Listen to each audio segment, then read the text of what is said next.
Dito na kami matutulog sa pinagprapraktisan kasi para yung practice namin umaga't gabi.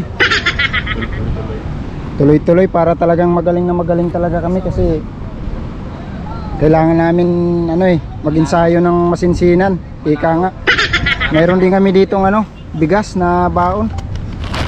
Pang na to, pang isang buwan, no? Oo. Pang isang buwan kasi sa March 8 ang competition. So, kasya na kaya yan? Kulang pa yan, sir. Yung ulam, bagoong na lang. Oo. Sausaw na lang daliri, no? Para matipid. Abot sa isang buwan. Pauwi na. Tapos yung kasama ko, pag nanalo to sa scatter, may pang-ulam kami. Nakasalalay dito yung pang-ulam. Nag-scatter pa eh.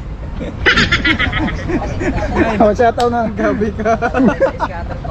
Scatter sa naong nimo. Bukas naka-upload na, Noy.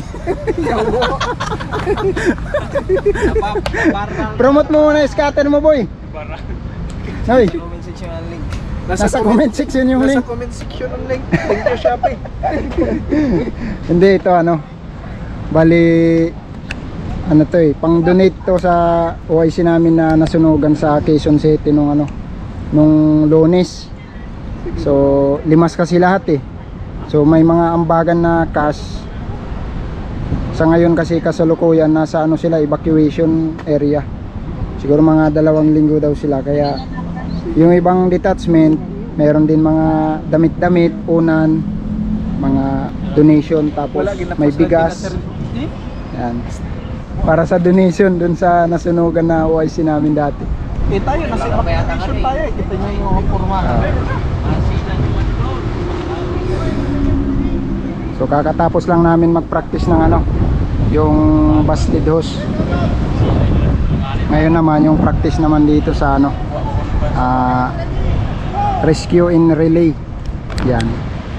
Andyan yung rescue in relay. Ito yung hihigaan ng re-rescue. Nakalatag na yung mga hihigaan na karton para hindi masyadong madumihan.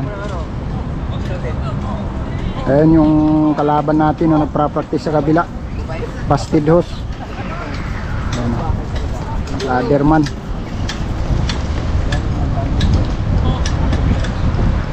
Kalaban natin pero kasama natin yan sa sa agency.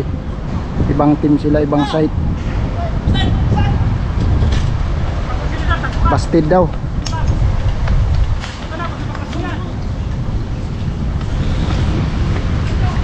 Wag lang gugulong. Si OIC pala yung sasalo ng hagdanan.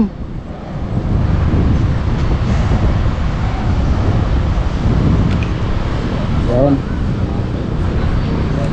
7, 8. Baba nga. So yun. Ay, wala. Andito na yung mga kasama namin na mga pangmalakasan talaga. Lalo na yung nakataas yung damit doon. Pangmalakasan yan. Pang Andy Rice yan. Noy.